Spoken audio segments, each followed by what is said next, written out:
오늘 우리의 신앙을 건강하게 성장시키기 위해서는 예수님께서 하신 유언의 말씀을 우리가 꼭 지키고 그대로 살아야 되는 것입니다. 그러면 더욱 성숙한 신앙인으로 발전하고 그로 말미암아 교회는 놀라운 열매를 거두게 되는 것입니다. 부모님의 유언이나 지도자들이 마지막 남긴 말씀에도 우리는 귀를 기울입니다. 하물며 우리 주 예수님께서 부활승천하시기 전에 제자들에게 남기신 말씀의 중대성은 비교할 수 없이 지엄한 것입니다. 주님께서 우리에게 남기신 유언은 주님께서 가장 중요하다고 생각하는 것을 우리에게 남겨주신 것입니다. 예수님이 유언의 말씀 중 제일 첫째가 너희가 내 이름으로 귀신을 쫓아내라 했습니다. 이제 세상을 떠나서 영원한 천국으로 돌아가실 예수님이 제자들에게 남길 말이 어디 없어서 이 말 했겠습니까? 신앙생활에 가장 중요한 것이 하나님을 먼저 알고 모시고 섬기고 그 다음으로는 귀신을 쫓아내야 돼요. 다른 무엇 하기 전에 귀신 쫓아내라. 왜냐하면 아담이 하나님을 만나 뵙고 난 다음에 하나님의 손에서 지음을 받은 것을 알자말자 하나님 다음으로 곧 와서 만난 자가 누구냐? 뱀입니다. 귀신입니다. 하나님 만나고 난 다음 에덴 동산에서 제일 먼저 만난 것이 바로 뱀의 형상으로 온 마귀인 것입니다. 창세기 3장 1절에 그런데 뱀은 야훼 하나님이 지으신 저 들짐승 중에 가장 간교한 자라. 뱀이 여자에게 물어 이르되 하나님이 참으로 너희에게 동산 모든 나무의 열매를 먹지 말라 하시더냐. 그 뱀이라고 말했는데 사탄이라고 말 안 했습니다. 그렇게 하는 사람이 있는데 여러분 뱀이 말하는 거 보았습니까? 뱀은 말 못해요. 혀만 날라면 하죠. 뱀을 상징한 사탄을 말하는 것입니다. 사탄이 뱀을 상징해서 나타나서 아담과 하와를 속인 것입니다. 요한복음 8장 44절에 그가 거짓말쟁이요 거짓의 아비가 되었다고 말한 것입니다. 마귀는 예수님의 공생애에서도 제일 먼저 찾아온 놈인 것입니다. 누가복음 4장 1절로 2절에 예수께서 성령의 충만함을 입어 요단강에서 돌아와서 광야에서 40일 동안 성령께 이끌리시며 마귀에게 시험을 받으시더라. 하나님 성령을 모신 예수님은 광야에서 40주 40야 금식 기도할 때 마귀가 제일 먼저 찾아와서 예수님을 유혹했던 것입니다. 우리들에게도 하나님 다음으로 끈질기게 찾아오는 것은 귀신입니다. 하나님은 성령을 통해서 말할 필요 없이 우리에게 다가와 계시지만 그 다음으로 우리에게 다가와서 우리를 도역죄로 죽이고 멸망시키려고 하는 것이 바로 원수 마귀인 것입니다. 예수님이 와 계시면 좋은 일이 자꾸 일어나는 것입니다. 생명을 얻때도 풍성이었습니다. 그런데 자꾸 나쁜 일이 생겨나면 웬일입니까? 도적이 왔습니다. 자꾸 도적질하고 죽이고 멸망시키는 일이 계속하는 것입니다. 그러면 우리 생활 중에 좋은 일이 많이 생겨나면 예수님이 나와 같이 계신다 찬미하고 감사하게 됐습니다. 나쁜 일이 자꾸 연이어 생겨나면 도적질하고 죽이고 멸망시키는 역사가 계속하면 사탄이 와 있는 것입니다. 예수 이름으로 쫓아내야 되는 것입니다. 예수 이름으로 사탄을 쫓아내지 않고는 좋은 일이 일어나지 않습니다. 늘 방해하기 때문인 것입니다. 베드로전서 5장 8절로 9절에 근신하라 깨어라 너희 대적 마귀가 우는 사자같이 두루다니며 삼킬 자를 찾나니 너희는 믿음을 굳건히 하여 그를 대적하라. 마귀는 내버려 놓으면 안 되는 것입니다. 대적해야 되는 것입니다.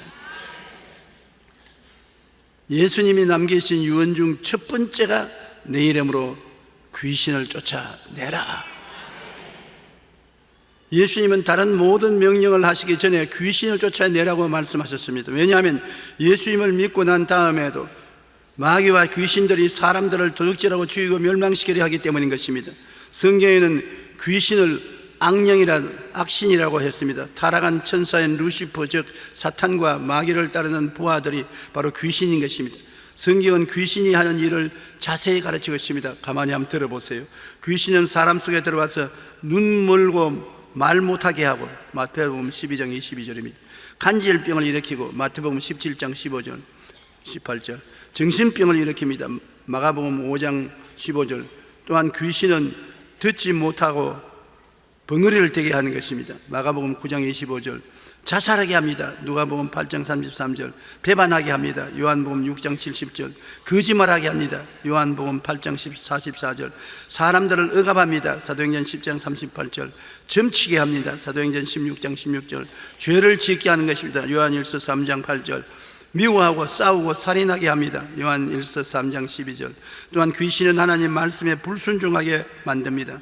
창세기 3장 13절 귀신은 고난을 가져옵니다. 욥기 1장 9절로 11절 시험을 줍니다. 마태복음 4장 1절 신앙인을 박해합니다. 베드로전서 5장 8절 참수합니다. 요한계시록 12장 10절 결국 사람을 죽이고 멸망시키는 것입니다.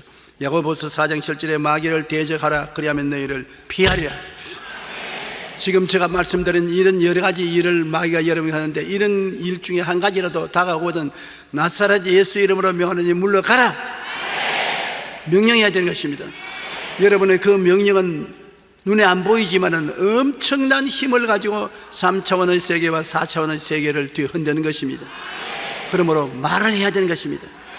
여러분 예수 그리스도를 믿고 구원받는 것도 마음속으로 아무도 몰래 믿기만 하면 구원받는 것이 아닙니다.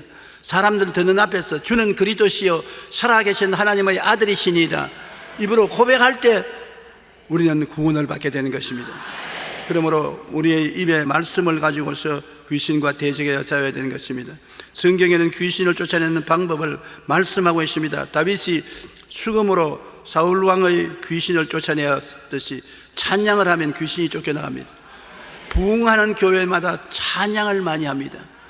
찬양을 많이 하면 찬양 가운데 하나님이 와 거하시고 찬양 소리에 귀신이 쫓겨나가는 것입니다. 그러므로 큰 부흥이 일어날 때는 찬양을 많이 하고 귀신이 쫓겨나가는데 찬양을 적게 하고 조용하게 예배해버리면 벌써 하나님의 임재가 사라지고 귀신이 평안하게 와 있는 것입니다. 그렇기 때문에 우리는 찬양으로 귀신을 쫓아내고 그 다음에는 말씀으로 귀신을 쫓아내는 것입니다. 우리가 귀신이 오면 하나님 말씀으로 대적하는 것입니다. 너는 이제 이 병들어 죽는다. 너는 병들었다. 그러면 말씀에 기록되어 있을 때 베드로전서 2장 24절에 제가 채찍에 맞음으로 너희가 나음을 입었다고 말했다. 이 말씀으로 명하노니 물러가라. 말씀은 두 날 가진 검과 같습니다. 마귀의 염통을 찌릅니다. 그러므로 마귀는 말씀 앞에서 물러가는 것입니다. 그 다음 기도로서 마귀는 물러가는 것입니다. 여러분 주님께 간절히 기도하면 기도는 가서 하나님의 손을 잡고 우리를 모시고 오는 것입니다. 기도가 있으면 그 분위기 속에 마귀가 견디지 못하므로 기도를 많이 하는 사람에게는 마귀가 견디지 못합니다. 그 다음에는 예수 그리스도의 이름으로 귀신을 쫓아내는 것입니다. 믿음을 굳게 하여 쫓아내고 귀신이 한 길로 왔다가 7길로 도망간다고 믿어야 되는 것입니다. 그 다음 예수님이 유언하신 것 중에 두 번째가 새 방언을 말하라고 말한 것입니다. 그 방언은 무엇 때문에 하느냐? 알아듣지도 못하는 것. 알아듣지도 못해도 예수님이 하라고 했으니 하는 것입니다. 물론 방언 통역을 하면 내용을 알아보는데 반대하는 사람이 반대하기 위해서 방언 무슨 소용이 있느냐 못 알아듣는데 그렇게 말하는데 그건 굉장히 오만한 말입니다. 주님이 방언을 하라고 말할 때 쓸데없는 방언을 하라고 할 택이 없는 것입니다. 사도행전 2장 4절에 그들이 다 성령의 충만함을 받고 성령이 말하게 하심을 따라 다른 언어들로 말하기 시작하더라. 성령이 충만해야 방언이 나오지 성령이 조금밖에 안 와 계신데 방언이 나오나요? 여러분 그릇에 물을 자꾸 담아서 물이 넘치면 물 넘치는 소리가 나죠. 넘치지 않는데 물 넘치는 소리가 납니까? 성령께서 우리에게 넘쳐나도록 임하시면 우리의 혀가 성령께 사로잡혀 방언을 말하기 시작하는 것입니다. 방언 받은 것이 아니라 성령 충만함을 받은 것입니다. 성령이 충만하면 방언이 나오는 것입니다. 그 다음에 방언으로 늘 기도하면서 깨닫고 보니까 한 번 방언으로 기도하면 평생에 늘 방언으로 기도하게 되는 것을 알게 된 것입니다. 고린도후서 1장 22절에 그가 또한 우리에게 인치시고 보증으로 우리 마음에 성령을 주시느니라. 구원받았다고 인을 탁 치시고 그 다음 성령 받아 방언 말하면 구원받은 보증이 되는 것입니다.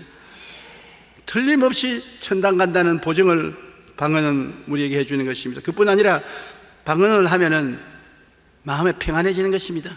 마음에 울적하고 고통스럽고 억압되고 답답하고 우울할 때 내가 사람의 말로 기도해서 통과 안 될 때 방언으로 기도하면 상쾌해지고 마음이 평안해지는 것입니다. 이사야 28장 11절로 13절에 그러므로 덧없는 입술과 다른 방언으로 그가 이 백성에게 말씀하시리라. 전에 그들에게 이르시기를 이것이 너희 안식이요 이것이 너희 상쾌함이니 너희 곤비한 자에게 안식을 주라. 인생을 살면서 지치고 피곤하고 곤비한 사람에게 성령 받고 방언마게 말해주라. 그러면 상쾌해지고 안식이 다가온다는 것입니다. 신앙에는 평안과 기쁨과 희망과 행복이 반드시 따라와야 되는 것입니다. 로마서 14장 17절에 하나님의 나라는 먹는 것과 마시는 것이 아니요 성령 안에 있는 의와 평강과 희락이라. 성경에는 그러므로 교회 와서 성령 충만 받고 방언 말하게 하라. 이것이 너희 안식이요 이것이 너희 상쾌함이 된다. 방언 왜 하냐? 예수 믿고 상쾌하게 되고 안식이 있으면 즐겁게 찬양하고 전도할 수 있고 신앙이 성장하는데, 예수 믿고 불안하고 좌절하고 공포심에 빠져서 억눌려 살면은 그 신앙이 성장하지 아니하는 것입니다. 그렇기 때문에 방언은 안식과 상쾌함을 주시는 것입니다. 그뿐 아니라 방언을 하는 것은 우리가 마땅히 기도할 바를 알지 못하나 성령이 친히 우리를 위해서 대신 기도해 주는 것입니다. 갑자기 나의 신변에 위험이 다가올 때 나는 모르잖아요. 내 가족 중 주변에 위험을 당할 때 나는 모르잖아요. 그러나 성령이 말할 수 없는 탄식으로 기도해라 기도해라 기도하고 싶은 갈급한 마음이 생깁니다. 그래서 기도하려고 엎드리는데 무엇을 할지 몰라요. 멍합니다. 그럴 때 방언으로 기도를 쏘아놓으면 우리가 마땅히 기도할 바를 알지 못하나 성령이 말할 수 없는 탄식으로 우리 위해서 기도해 주셔서 미연의 모든 재난을 막아주시고 하나님의 은혜를 받게 만들어 주시는 것입니다. 그러므로 방언으로 기도하는 것은 여러분이 기도할 줄 모르는데 마음의 기도는 해야 되겠다는 탄식이 나올 때 그때 방언으로 기도하면 큰 도움을 받게 되는 것입니다. 그러므로 첫째는 하나님을 섬기는 것과, 둘째는 귀신 쫓아내고, 셋째는 방언을 말하고, 넷째는 뱀을 집어 올리라고 말하는 것입니다. 뱀을 집어 올리라고 말한다고 초대 성령 받은 신자들이 칼리포니아에서 방울뱀을 가지고 와서 막 교인들 앞에서 뱀 집 올리다가 물려가 죽은 사람이 꽤 많습니다. 여기에 뱀이라는 것은 주님께서 상징적으로 말한 것입니다. 상징적으로 말한 것은, 뱀을 말한 것은 사탄의 모습을 하고 오는 뱀을 집어내라는 것입니다.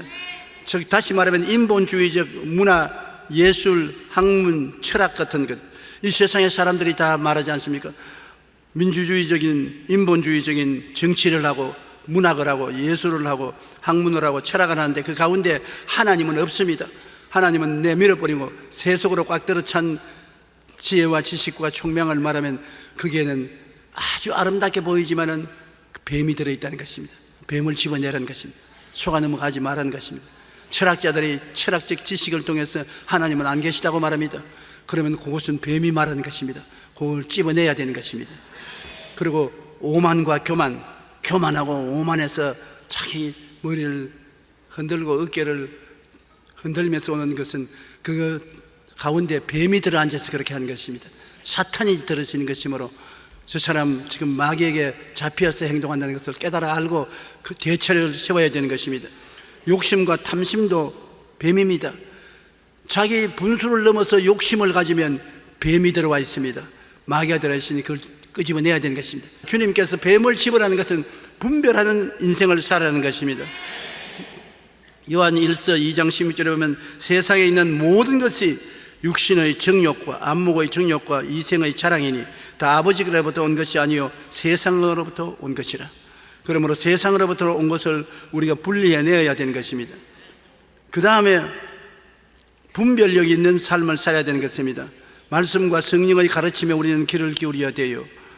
요한복음 14장 6절에 예수께서 이르시되 내가 곧 길이요 진리요 생명이니 나로 말미암지 않고는 아버지께로 올 자가 없나니라. 예수님의 십자가 보혈로 대속한 은총이 없는 철학이나 과학이나 인간의 힘으로 구원받으려고 하는 것은 다 엉터리인 것입니다. 받을 수가 없어요. 우리의 죄를 대신 짊어지고 청산하신 하나님의 아들이 길이요 진리요 생명인 것입니다. 그러므로 이것도 분별해 내라는 것입니다. 뱀을 집어내라는 것입니다. 갈라디아서 5장 16절로 18절에 너희는 성령을 따라 행하라. 그리하면 육체의 욕심을 이루지 아니하리라. 육체의 소욕은 성령을 거스르고 성령은 육체를 거스르나니 이 둘이 서로 대적함으로 너희가 원하는 것을 하지 못하게 하려 함이라. 너희가 만일 성령을 인도하는 바가 되면 율법 아래에 있지 아니하리라. 율법을 사람의 힘으로 지키려고 하면 지켜지나요? 안 지켜지는 것입니다. 지키려고 애를 쓰면 애를 쓸수록 자꾸 더 범하게 돼요. 우리를 변화시키는 것은 성령이 와서 우리의 마음의 생각을 변화시키는 것입니다. 우리가 기도하면 성령이 우리 마음속에 와서 사랑과 희락과 화평과 오래 참음과 양성과 충성과 온유와 절제 같은 마음의 변화를 갖다 주는 것입니다. 그러면 우리가 스스로 하락해도 하기 싫어서 안 하는 것입니다. 하고 싶은 것을 안 하려고 하면 몸부림을 치고 땀을 흘리지만 하기 싫은 것을 하라고 하면 안 하게 되는 것입니다. 성령이 와서 죄와 불의와 추악은 하기 싫게 만들어주는 것입니다. 보기도 싫고 듣기도 싫고 하기도 싫게 만들어주는 것입니다. 성령으로 우리가 변화를 받는 것입니다. 하나님의 성령의 죄와 사망의 법에서 우리를 해방시켜 주시는 것입니다. 그러므로 우리는 성령님을 늘 인정하고 환영하고 모시드리고 의지하며 성령께 부탁하면 성령이 우리 품성을 바꾸어 주어서 그러한 모든 세상적인 죄악을 싫어하게 만들어서 성결한 삶을 살도록 만들어주는 것입니다. 그 다음에 예수님께서는 다섯 번째, 무슨 독을 마실지라도 해를 받지 아니하며 예수 그리스도를 통해서 독이 날라올 때 독을 두려워하지 말라고 주님께서 말씀하는 것입니다. 모세가 광야에서 뱀을 든 것을 아시지요? 모세가 광야에 이스라엘 백성을 데리고 다 그들이 길이 험함으로 원망 불평하며 하나님이 불뱀을 허락해서 불뱀이 와서 그들을 물고 찢게 해서 많은 사람이 죽었습니다. 그때 백성들이 회개를 하며 모세가 기도하며 하나님이 구리뱀을 만들어 달아라. 쳐다본 사람마다 다 나을 것이다. 빨리 구리뱀을 만들어서 장대에 달아서 뱀에 물려서 독이 퉁퉁 오른 사람이 쳐다만 보면 다 나았는 것입니다. 이 뱀의 독이 상징적으로 사탄인 것입니다. 오늘날 안 믿는 사람들은 이 사탄에게 물려서 사망의 독이 올라 심적으로 퉁퉁 부었습니다. 육체로 안 부었다고 말해도 영적으로 퉁퉁 부었습니다. 다 죽어가는 것입니다. 뱀에게 물렸습니다. 여기에 해독을 어떻게 하는 것입니까? 예수님이 니고데모에게 말씀하기를 모세가 광야에서 뱀을 든 것 같이 나도 들려야 한다. 누구든지 나를 쳐다보면 낫는다. 구원을 받는다. 예수님이 우리의 모든 죄악과 저주와 절망과 죽음의 독을 짊어지고 청산해버리기 때문에 만병통치약이 예수님인 것입니다. 예수님께 의지하면 모든 독이 사라지고 마는 것입니다. 예수님은 십자가는 강력한 해독제인 것입니다. 십자가의 은혜를 깨닫고 항상 바라보고 믿으면 우리가 이 독에서 해방될 수가 있는 것입니다. 그리고 어떻게 그러면 해소합니까? 입술로 해소를 시켜야 되는 것입니다. 미움은 물러가라. 참소는 물러가라. 마음에 시험이 된 것은 물러가라. 입술로서 말하면 말이 나가서 예수 십자가를 통해서 중화시켜버리고 마는 것입니다. 모세가 선연물, 우물물에 나무가지를 꺾었더니 물이 달아진 것처럼 우리가 예수님 십자가를 가지고서 명령을 하면 독이 해소되는 것입니다. 죽고 사는 것이 혀의 힘에 달렸다니 혀를 쓰기 좋아하는 자는 혀의 열매를 먹으리라고 말하는 것입니다. 우리는 분노의 절망을 일으키는 말을 들었을 때 주님의 이름으로 물리치면 더 이상 상처받지 않을 수 있습니다. 나아가 상대방을 위해 긍휼과 연민의 기도를 드릴 수 있는 것입니다. 이러므로 여러분을 욕하는 욕이 다가오게 되면 나사렛 예수 그리스도의 십자가를 의지하고 명하노니 물러갈지어다. 독은 해소되라. 실제로 마음속에서 해소됩니다. 독을 그대로 두면 마음에 독이 올라가지고서 스트레스를 받고 온갖 고통이 다가오는데 이것을 예수 십자가로서 명하면 무슨 독을 마실지라도 해를 받지 않습니다. 무슨 독입니다. 인생을 괴롭히는 여러 가지 독이 있는데 그러한 모든 독을 예수 그리스도의 십자가로 우리가 다 물리치고 중화시켜 버릴 수가 있는 것입니다. 우리가 예수님 십자가 대속의 은혜를 깨닫고 항상 십자가를 바라보며 믿음으로 나아가야 하는 것입니다. 그럴 때 무슨 독을 마실지라도 해를 받지 않게 되는 것입니다. 그 다음 마지막으로 주님께서 우리에게 명령한 것은 병든 자에게 손을 얹은즉 나으리라 하시더라. 병든 자에게 손을 얹으면 낫는다고 말했지 병이 중해진다고 말 안 하셨습니다. 주님은 병 고치기를 정말 원하시는 것입니다. 그렇지 않다면 예수님이 회개하라 천국이 가까웠다고 난 다음에는 곧장 병을 고쳤습니다. 그리스도의 복음에 천국 복음을 전가할 때 병고침이 안 따르는 천국 복음은 없습니다. 12제자에게도 회개하라 천국에 가까웠다 하고는 곧장 병을 고치라 했습니다. 70인의 제자 둘씩 보내면서 회개하라 천국에 갔다 말하고 어느 곳에 가든지 귀신을 쫓아내고 병을 고치라고 말하는 것입니다. 주님은 병에 대해서 절대적으로 치료에 대한 각오를 가지고 계신 것입니다. 치료하지 않은 복음은 복음이 아닙니다. 오늘 우리가 이 자리에 모인 것은 예수의 복음을 듣고 심신의 용기와 힘을 얻을 뿐 아니라 병고침 받으러 왔는 것입니다. 오늘 우리 말씀을 끝내치고 병고침 위해 기도하면 여러분 병이 낫습니다. 물러가는 것입니다. 그러므로 병의 거루트기가 죄에 있으므로 우리가 꼭 죄를 회개하고 병 낫기를 위하여 기도해야 되는 것입니다. 신명기 28장 20절로 22절에 내가 악을 행하여 그를 잊음으로 내 손으로 하는 모든 일에 야훼께서 저주와 혼란과 책망을 내리시어 망하며 속히 파멸하게 하실 것이며 야훼께서 내 몸에 연병이 들게 하사 내가 들어가 차지할 땅에서 마침내 너를 멸하실 것이라. 야훼께서 폐병과 열병과 염증과 학질과 한재와 풍재와 썩는 재앙으로 너를 치리니 이 재앙들이 너를 따라 너를 전멸하게 될 것이라고 말하는 것입니다.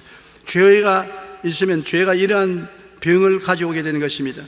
성경에 보면 요한복음 5장 2절로 14절에 베데스다 연못가에 38해가 되는 병자가 들어누워 있었습니다. 예수님께서 그를 보고 낫기를 원하냐 하니까 연못물이 동요할 때 처음 들어가는 사람이 낫는데 내가 일어나 가기 전에 다른 사람이 다 들어가서 나와버리고 나는 38해 동안 이 침대에 들어누워서 있습니다. 예수님께서 날 쳐다보라. 그 침상을 들고 일어나 가라. 즉시로 나와버리고 말한 것입니다. 그 다음 예수께서 성전에서 그 사람을 만나서 이르시되 보라 내가 나았으니 더 심한 것이 생기지 않게 다시는 죄를 범하지 말라고 말한 것입니다.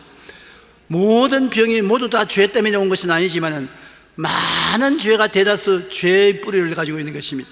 그렇기 때문에 너희 중에 병든 자가 있느냐 저희는 교회 장로들을 청할 것이여 기름을 바르고 위하여 기도함지라 믿음의 기도는 병든 자를 구원하리니 주께서 저를 일으키시라. 혹시 죄를 범하셨을지라도 사하심을 얻으리라고 말하는 것입니다. 그렇기 때문에 죄사함을 받을 때 병이 낫고 병이 들면 죄사함을 달라고 주님께 회개의 기도를 하고 병 고침을 받는 것이 정상적인 순서인 것입니다. 예수님은 대속의 복음 다음으로 병을 처치했습니다. 마태복음 4장 23절로 24절에 예수께서 온 갈릴리에 두루 다니사 그들의 회당에서 가르치시며 천국 복음을 전파하시며 백성 중에 한두 가지 병 아닙니다. 모든 병과 모든 악한 것을 고치시니 그의 소문이 온 수르야에 퍼진지라 사람들이 모든 앓는 자 각종 병에 걸려 고통당하는 자 귀신 들린 자 간질한 자 중풍병자를 데려오니 그들을 다 고치시더라. 한번 따라 말씀했어요. 다 고치시더라. 이 중에 내 병도 포함되어 있나니라. 그러므로 어려운 것 없어요. 주님은 어떤 병이든지 예외 없이 다 고치시는 것입니다. 오늘날 또 주의 이름으로 하나님은 다 고치시는 것입니다. 손을 얹고 기도하라는 그 말은 우리가 동정과 사랑을 가지고 기도하는 것입니다.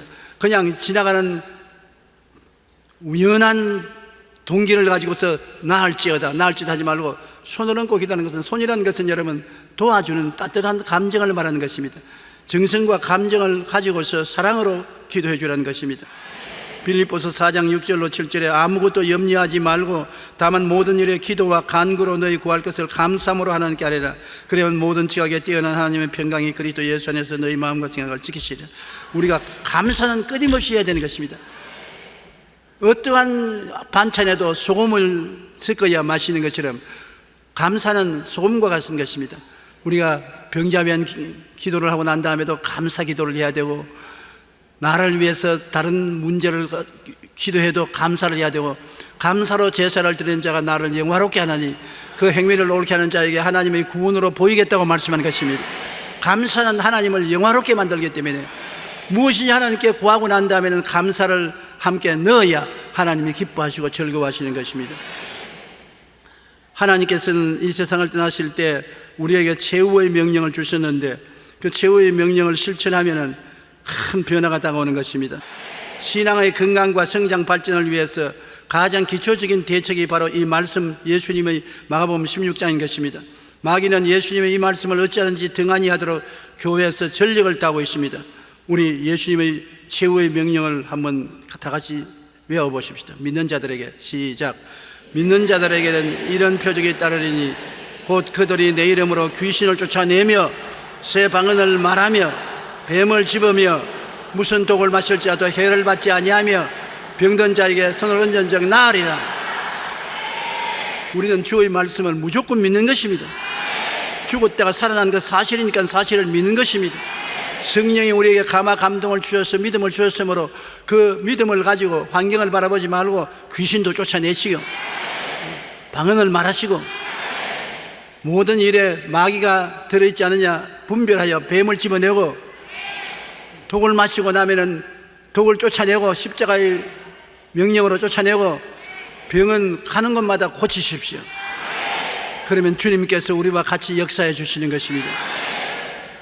우리가 신앙이 살아있느냐, 교회가 살아있는 신앙이 있느냐, 그 증거가 예수님이 주신 최후의 명령을 실천하고 있느냐 아니느냐, 그게 달려있는 것입니다. 교회 와서 귀신도 쫓겨나가고 병든 자도 고침을 받고 독이 사라지고 마음의 기쁨과 평안이 다가오고 희망과 소망을 얻게 되면 야, 정말 예수님이 살아계시구나 말하는 것입니다. 그러므로 우리가 살아계신 그리스도를 모시고 하나님 앞에 기적과 이사를 행하며 산 예배를 드리고 산 복음을 전가하다가 주님 맞이하게 되시기를 주님 이름으로 축원합니다.